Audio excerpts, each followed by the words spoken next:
Hi friends, how are you? In this video we are going to learn about the relations of the stomach.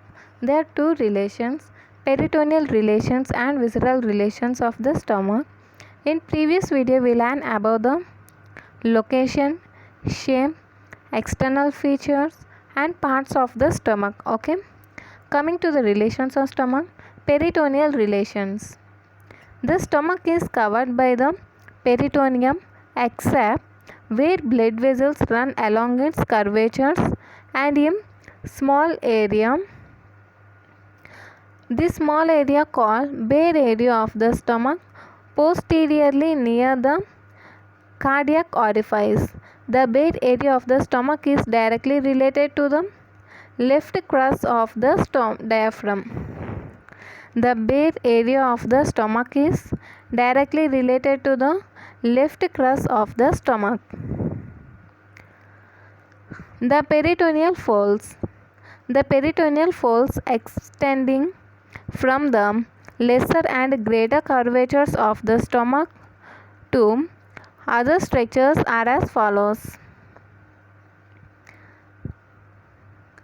Peritoneum folds extending from lesser and greater curvatures of the stomach to other structures. Okay, first see lesser omentum. Lesser omentum extends from lesser curvature of the stomach to the liver. Lesser omentum extends from lesser curvature of the stomach to the liver. Next, greater omentum.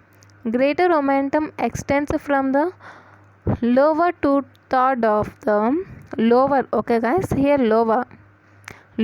two-third of the greater curvature to the transverse colon. Okay, greater omentum extends from lower two-third of the greater curvature to the transverse colon. Next, gastrosplenic ligament.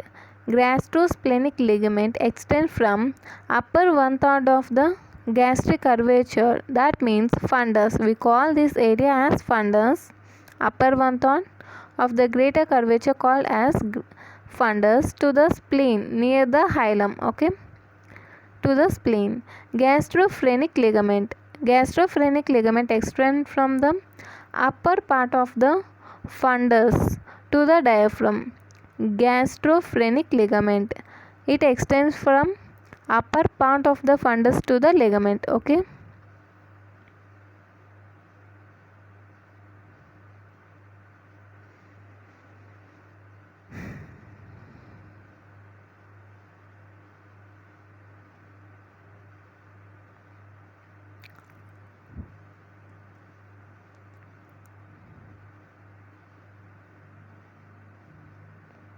If you see this diagram, these are the parts. Okay, this is the lesser omentum.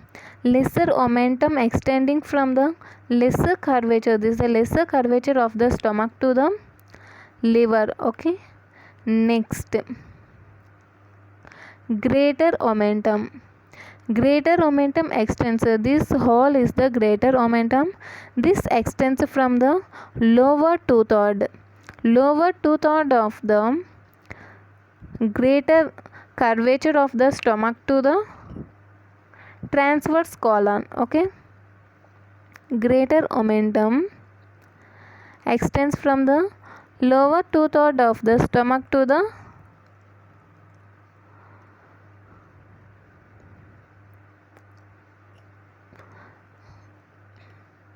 transverse colon. Okay, next, coming to the gastrosplenic ligament. This is the gastrosplenic ligament.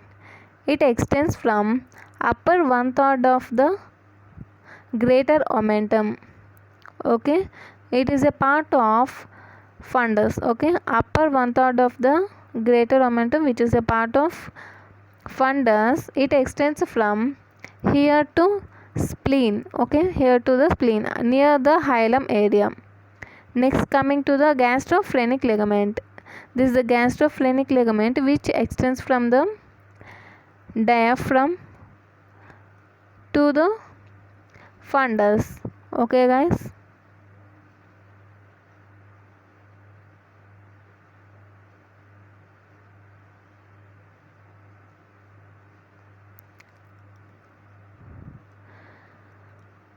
What is bare area of the stomach? Okay, this is the bare area of the stomach, which is a small area present posteriorly at the cardiac orifice. Here cardiac orifice is present. The small area which is present posteriorly near the cardiac orifice, we call this area as bare area of stomach. Okay, next, visceral relations.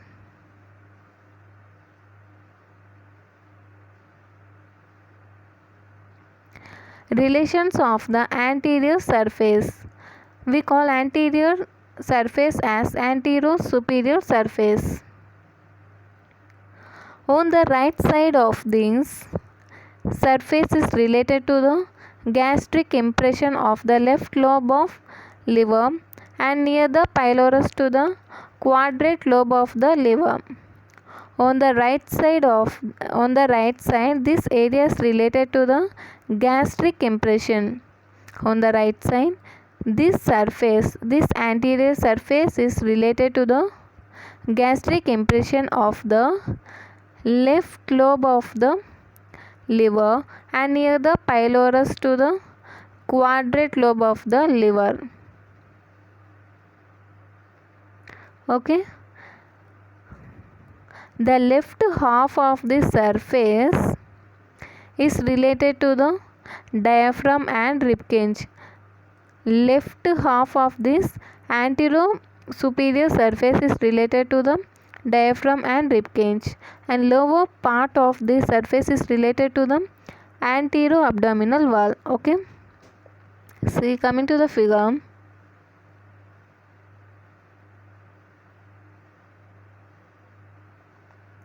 If you see this diagram,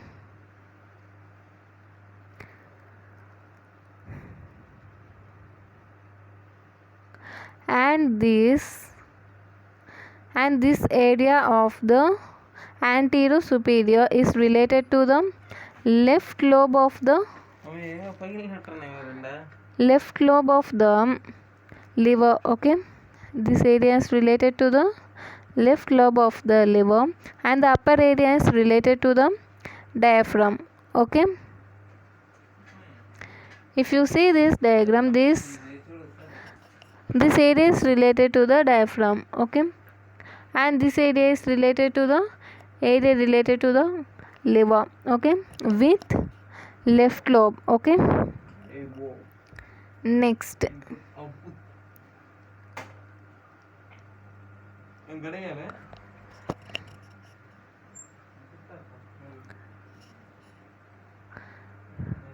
and the lower part. This is the lower part, and this lower part is related to the anterior abdominal wall. Okay, antero-superior surface of the liver is related to 3. Okay, first,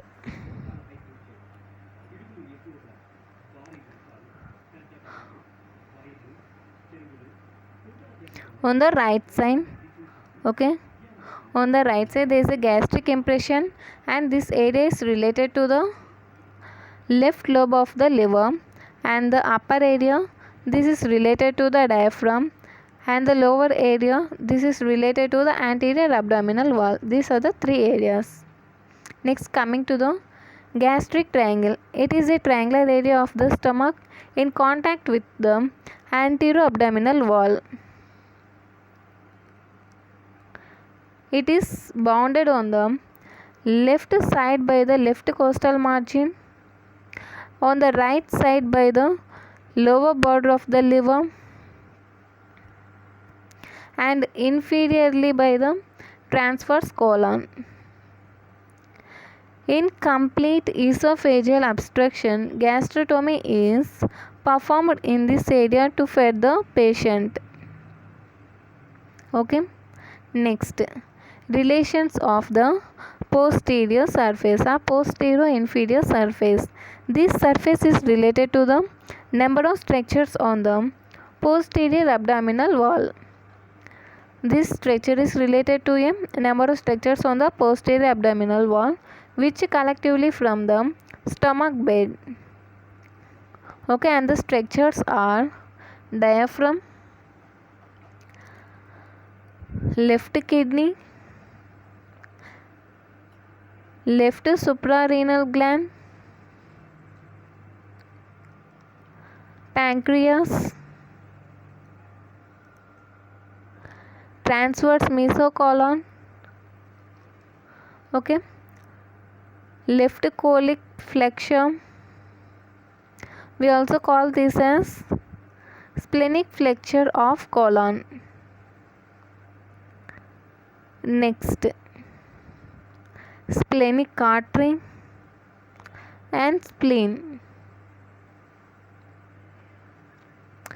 Okay, once again, diaphragm, left kidney, left suprarenal gland, okay, pancreas, transverse mesocolon, left colic flexure, splenic artery and spleen. Okay,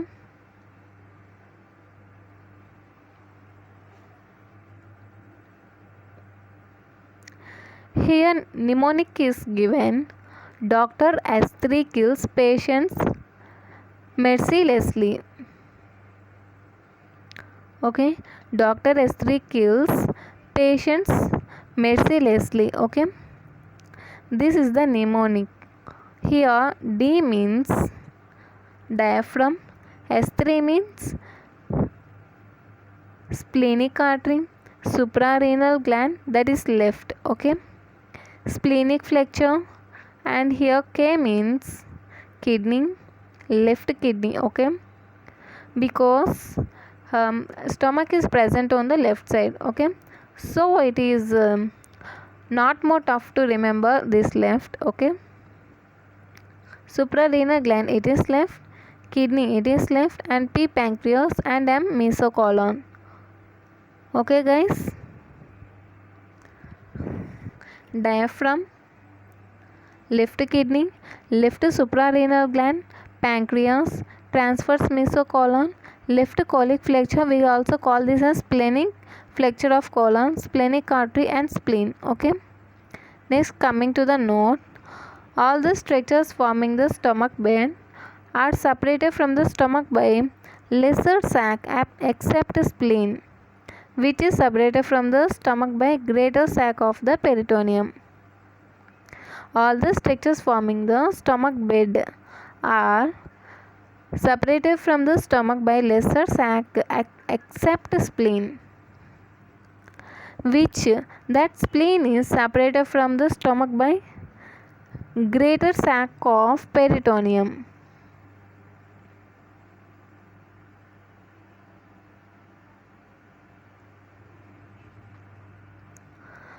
This is the stomach bed. Okay, this is the posterior inferior surface. Okay, see the parts. This is the diaphragm.